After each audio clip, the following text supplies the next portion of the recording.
Coming up on Mornings on the Hill, the brand new partnership between Newhouse and Sony, what that means for students. Plus, how are students reacting after the murder of conservative activist Charlie Kirk? And the Federal Reserve is meeting later today. Potential impacts to your wallets.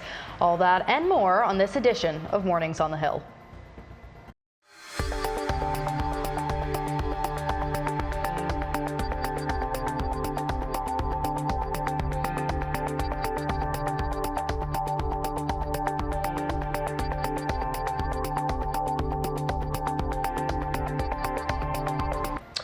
Good morning, I'm Alex Grondin. Thanks for joining us for Mornings on the Hill.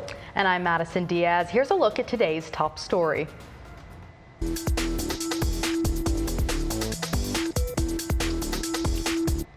Yesterday, Newhouse announced a partnership with Sony Electronics that's set to provide students with enhanced resources.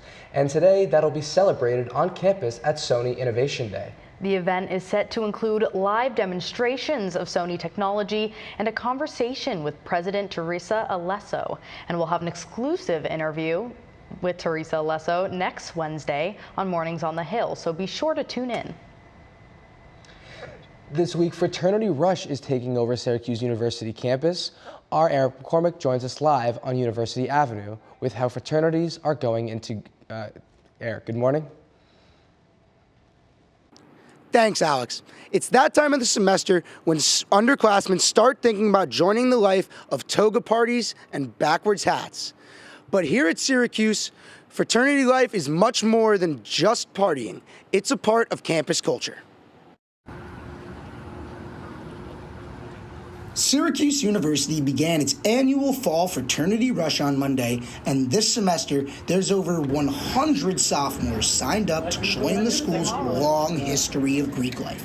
Greek life at Syracuse debuted way back in 1871, but now accounts for more than 30% of the student body, according to the Daily Orange. Syracuse's Interfraternity Council, or IFC, recognizes 15 chapters here on campus that will be taking place in this week's activities, including the Brothers of Sigma Alpha Mu. I'm feeling good. I think there's a lot of good sophomores that we have a good chance of getting, and I'm happy that the whole Brotherhood's here trying to better the house. Over the next 4 days, potential new members will go house to house, meeting brothers and finding where they fit best. It's a great time to make connections for the future. See who you fit in with, see whose people your values align with. For updates regarding Rush, check IFC's official website. Potential new members will learn their homes Friday afternoon before heading off to a ceremony called Bid Day, where the real fun begins. For Mornings on the Hill, I'm Eric McCormick. Thanks, Eric. Clay celebrated Oktoberfest this past weekend. Our Gabriella Pennison got to take part in the celebrations. Hi! This is fun. You know, I love it when people wave back and smile. Many people are probably wondering why he's waving. Some people wave, some people just drive on by just like blinders on, they don't see you. It's an invitation to Oktoberfest. For people like Mark Gondek, Oktoberfest is not just an event. It's a tradition that they want to share with the people here in Syracuse. We're trying to get more people and younger people involved. A lot of us are getting old and So the weather's been nice the past couple days. You think it's going to stay like that? I hope so. I'm not totally sure, but let's go to our Holden Sherman, who has the weather. He's outside. Guys, when I woke up this morning, it was a little cloudy, and I was a little bummed after seeing the forecast last night for it to be sunny, but we're in luck right now. Time for some chillaxing and relaxing. Temperatures are supposed to stay in the mid to low 70s today, with the high coming between 2 and 4 p.m. at about 76 degrees. And no really big chance of rain, too. I think it's more likely that Syracuse beats Clemson as 17.5-point underdogs. on Saturday than for us to get any precipitation today. And I'll have your 5-day forecast and more coming up later in the show. Well, thank you, Holden. Happy Latin Heritage Month. Syracuse University is holding events to promote the history and culture of Spanish-speaking countries. The series of events began last week and will end on October 26th. The event covers exhibitions, socials, dances, and lectures. Details are available on Syracuse University calendar, and everyone is welcome. If you have any questions, contact Syracuse Belongings and Student Resources. Looking to get rid of some old electronics? SU is partnering with United Way and CX Tech for an electronic upcycle event this Saturday at the Skytop parking lot. Students can drop off old computers, cell phones, and cameras, along with other electronics. You can register for the upcycle at cxtech.com. The 22-year-old alleged assassin of conservative activist Charlie Kirk appeared virtually in court for the first time yesterday. And Utah prosecutors are laying out the charges against him. Our Luke Radel joins us live in studio with the latest on this chilling campus murder. Luke? Madison and Alex, prosecutors say that this man, Tyler Robinson, sent text messages admitting to Kirk's murder on the campus of Utah Valley University last week. The messages, sent to his roommate and romantic partner, who is in the process of transitioning genders, will be a key piece of evidence in his eventual trial. The county attorney recounted how Robinson's family helped to turn him in. Robinson's mother saw the photo of the shooter in the news and thought the shooter looked like her son. That over the last year or so, Robinson had become more political and had started to lean more to the left, becoming more pro-gay and trans rights oriented. The charges against Kirk included aggravated murder, and Gray says that Utah will be seeking the death penalty in his case. Robinson is set to receive a court-appointed attorney by the end of this week. Back to you guys. Thank you, Luke. Coming up, the Federal Reserve is set to meet today. Find out what that could mean for students. That's next on Mornings on the Hill. Welcome back to Mornings on the Hill. We continue our coverage of Charlie Kirk's assassination. Ryan's story has student reaction from right here on the Hill. Ryan? Charlie Kirk's murder sparked conversation across the nation, affecting both liberals and conservatives alike. Syracuse University students on both sides of the aisle have strong stances in the aftermath of the assassination. In the week following Charlie Kirk's murder, it's still unclear how the nation will respond, with unity or further division. I talked with both liberal and conservative SU students to see how they think it will affect the campus. Andrew Lavella, a liberal, said Syracuse will follow the trend of the country as a whole. I think our nation's becoming more and more polarized as the days go by. Nathan Brown, a conservative, said SU was already divided prior to the shooting, something he claimed was evident on social media. Looking on Yik Yak, it's kind of already been charged. It's just kind of been provoked. However, both agreed it was important to prioritize quality conversation over political violence. I think it's a really dark day whenever in a democracy there's political violence. There will be more opportunities for people to do what Charlie Kirk did, which is give people a mic and say their thoughts and have open debate. For now, the nation and SU is still searching for a way forward. Right now, it seems this tragedy has sparked what Kirk would have wanted: healthy dialogue. Reporting live, I'm Ryan Story for Mornings on the Hill. The Federal Reserve meets today with many investors expecting rate cuts. Our reporter Alec Harsham joins us live from the newsroom. The board is set to meet today with a new member, Stephen Moran. He's expected to push for a bigger rate cut. Here's how it may impact your grocery bill, rent, and more. The rate is currently 4.25% to 4.5%. The Fed is expected to cut rates down by a quarter point to 4% to 4.25%. FICO reports the largest credit score drop since the 2008 recession. This indicates rate cuts may have little impact on the average American borrowers. Only 22,000 jobs have been added in August compared to 78,000 in July, and inflation has increased to 2.9% over the year compared to 2.7% last month. Some economists say food costs may be going up. It's going to cost more in the grocery store. Your BLT is going to be like bacon and lettuce because tomatoes are up. A rate cut usually increases inflation. However, many attribute tariffs to the recent increase in inflation. The rate cut is intended to stimulate job growth and to prevent a recession. This would impact savings account and the stock market as more job growth indicates a stronger economy. Stephen Moran, a White House economic advisor and the third member of the board appointed by Trump, will keep his current position as head of the White House Council of Economic Advisors while on the board. Here's hoping that my deli sandwiches don't increase in price. This is Alec Harashim for Mornings on the Hill. Time to check your 5-day weather forecast. Holden Sherman is in studio with a look at your full weather forecast. You see what I'm holding and wearing right now? Get rid of it. It's time to enjoy ourselves, people. From Thursday, Friday, Saturday, and Sunday, we got some nice sleazy and breezy weather out there. You know, on Saturday, on Sunday, and on Friday, go out to the Jordan Fall Festival. I recommend. It's just about 30 minutes west of Syracuse, and they're going to have a greased pole climb. A barbecue chicken feast, and also live rides and fun rides and live music. And that brings me to our regional forecast in the area.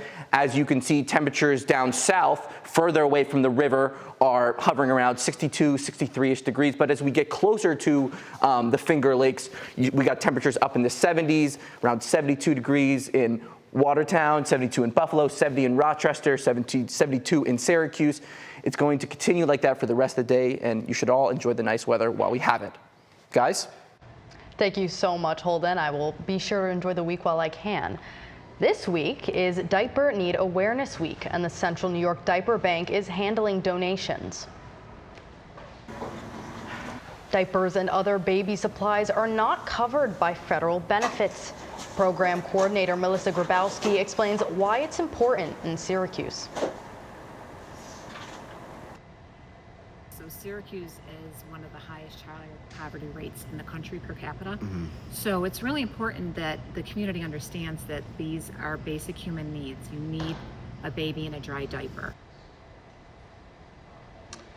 The largest diaper bank in the state sends over 2 million diapers a year to families.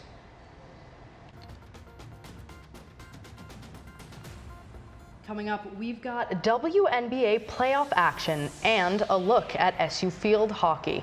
Sports with Sydney Couillet is next on Mornings on the Hill.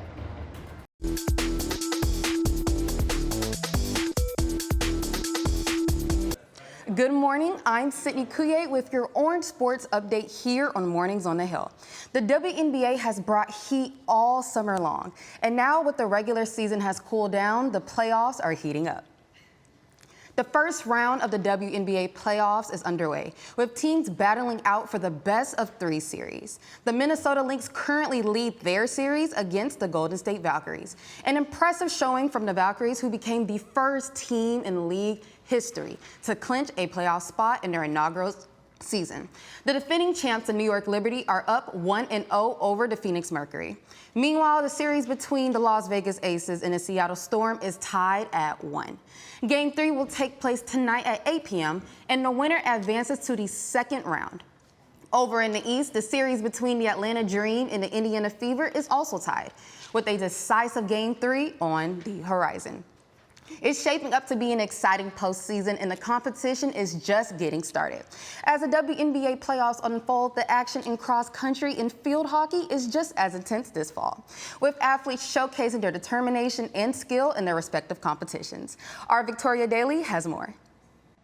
Thanks, Sydney. The SU men's cross country team traveled to Penn State this weekend to compete in the Harry Grove Spiked Shoe Invitational. Cuse won the Invitational as they took the top 5 spots in the 5.2-mile race, and in total, Syracuse had 10 finishers in the top 11 scorers. But the women's team wasn't far behind as they placed second with 3 runners in the top 10. The Orange's next meet will be at the Gans Creek Classic hosted by Mizzou on Friday, September 26th in Columbia, Missouri. But switching over to the turf, field hockey continues to roll as they picked up another top 15 win on the road last Friday versus Princeton. The Orange won 1-0 in an overtime victory. Then on Sunday, they got the 5-2 victory over Lafayette, putting them at 6-0.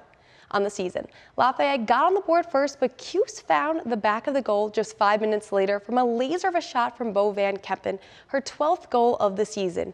Then in the second half, it was goal after goal after goal for the Orange. Syracuse starts ACC play on Friday versus Wake Forest. This jumpstarts their 5-game homestand, including a matchup versus 3-seed Virginia on Sunday. I'm Victoria Daly with your Syracuse Sports Update. Sydney? Thanks, Victoria. Men's soccer is on the road this week, heading to Durham to take on Duke in what should be a touch matchup. On the women's side, they're looking to bounce back after a home against Virginia, after a tough loss to Florida State.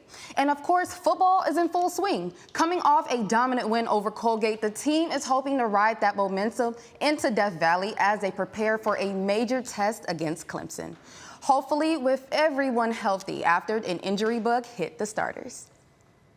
While the Orange may not have a baseball team of their own, there's no shortage of excitement in the majors. As the regular season draws to a close, from thrilling playoff contenders to standout performances, the action is heating up. Let's toss to our Troy Jen, who's here with the latest on playoff picture and what to keep an eye on. Thanks, Sydney. Well, it's the middle of December, which means the MLB regular season is winding down. 11 games remain in the regular season for a majority of teams. There's still lots of questions on how this year's playoffs will shake up. In the American League East, the Blue Jays' magic number is 7, and 5 games up. But let's not count out the Yankees yet in the East quite yet. One of the best offenses in the league put up 10 runs in 4 innings last night against the Twins. The AL Central has been controlled, meanwhile, by the Tigers for most of the season. Their magic number is also 7, but the Guardians have won 5 in a row. The Mariners have won double that, 10 in a row, as they try to maintain their AL West lead. Over Houston, on their trail, is just a half game back. The Phillies, meanwhile, clinched the AL East on Monday, but defeated the Dodgers yesterday, which gave the Padres an opportunity to cut into the National League West League, but they lost earlier to the Mets, who increased their lead for the final wild card spot in the National League. And the team on their trail is the Arizona Diamondbacks, with a win over San Francisco last night.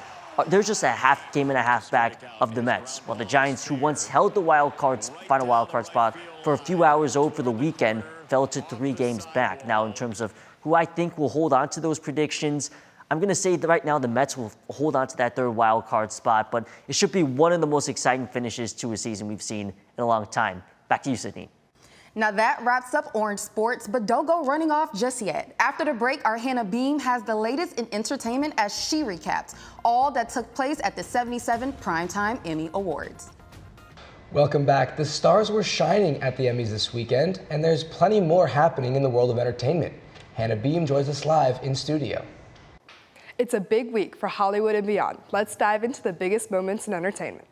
The stars were out in Los Angeles for the 77th Emmy Awards. Noah Wyle scored his first Emmy for The Pit, while Seth Rogen celebrated his first as the studio made history with 13 wins, the most ever for a comedy. Britt Lauer won lead actress in a drama for Severance, with Tremel Tillman and Catherine Lanassa adding support honors. In limited series, Adolescents stole the spotlight. 15-year-old Owen Cooper won supporting actor, Stephen Graham picked up 3 awards, and Kristen Milioti was honored for The Penguin. The show featured reunions, tributes, and a heartfelt in memoriam, all hosted by Nate Bargatze. And after the bright lights of the Emmys, the ballroom was glowing last night. Dancing with the Stars kicked off its 34th season, marking 20 years of the hit competition. Hosts Alfonso Ribeiro and Julianne Hough returned, but longtime judge Carrie Ann Inaba missed opening night as she recovers from an illness.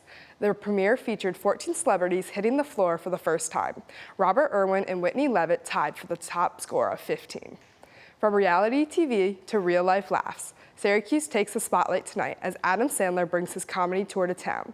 The comedian brings his You're My Best Friend tour to the Upstate Medical University Arena at the On-Center War Memorial. Sandler, known for classics like Billy Madison and Big Daddy, recently returned to the big screen with Happy Gilmore 2. But tonight, Central New Yorkers get him live in a night full of laughs. The show is currently sold out. And finally, a Syracuse studio is expanding south. American High, the Liverpool-based company known for its high school comedies and viral college life sketches, announced it will open a new production hub in Georgia called American High South. The studio will operate out of Trilla Studios near Atlanta, starting in 2026. The team plans to produce 4 movies a year, while still keeping its original base here in Central New York. For Mornings on the Hill, I'm Hannah Beam. And finally this morning, the exclusive Lululemon shop opens in the Syracuse campus store tomorrow. The first 100 people to purchase from the new collection will receive a free Syracuse Lululemon belt. The store opens at 8 a.m. So now our Holden Sherman is joining us at the desk. Holden, are you going to wake up early tomorrow for this Lululemon drop? As much as my parents criticize what I wear on a daily basis and every time I'm on TV, I'm not waking up that early again. I woke up at 6:30 today for the show. What am I doing with myself? Alex, are you? You know, I just might get up early enough and go ahead and get that belt bag. I also got 2 pairs of shorts from Lululemon the other week, and let me say, they're my favorite shorts that I have now. Yeah. What about you? I'm thinking about it. I'm seriously thinking about it. I don't know if I want to wake up that early, because of course we woke up a bit early today. But I don't know, a free belt bag, you know, and maybe I want to browse though. If not just there for the belt bag, I want to browse, you know, what like sweatshirts or workout, you know, Syracuse branded Lululemon things, you know. My real question is, if you're going to go to this tomorrow, when are you going to sleep the night before? Ooh, I mean, I've been trying to get like 7 hours. 7 hours? I've been That's trying. It? That's At it? least Trying? 7. At least 7. Oh my God, come on, you need to have your juices flowing every day. You need to, you know, be pumped up. I think the minimum that you need is 7 hours though. I think I'm going to go to bed at 10 p.m. tonight so I can that. get there early, get going there, and probably get some pants this time too. Fair enough, fair enough. That is going to do it for us this morning for Mornings on the Hill. I'm Alex Grondin. And I'm Madison Diaz. Follow us on social media. Thanks for watching Mornings on the Hill. We'll see you next Wednesday, live at 10 a.m. right here on OTN.